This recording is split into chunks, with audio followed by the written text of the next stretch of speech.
Yan yung Nitecore P20iX proprietary battery. So yung battery niya ganito. Yan. Aluminum tape lang katapat niyan. Ito yung normal contact na battery. So positive yung gitna. Lalagyan ko siya ng negative, but be sure na hindi magdidikit yung negative and positive. So ayan yung aluminum tape running from the negative terminal. Lagyan mo siya ng negative dito para magkaroon ka ng ground contact dito sa both top side ng flashlight. Yan, parang sinimulate lang natin to. Try natin. Yan. So,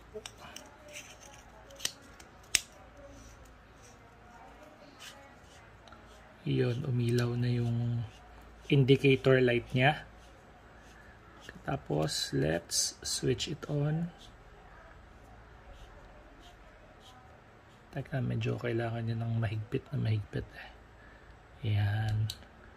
Okay, and then for turbo, press natin tong mode switch. Boom.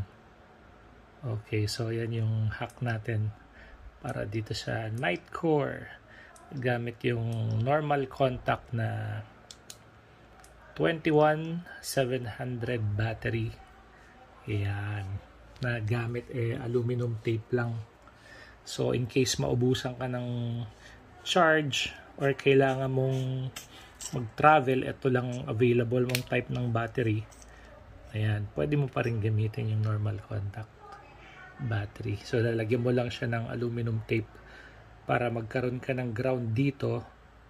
Ayan, from the bottom end, lalagyan mo siya dito sa top ng ground contact para ma-simulate natin yung contact nito.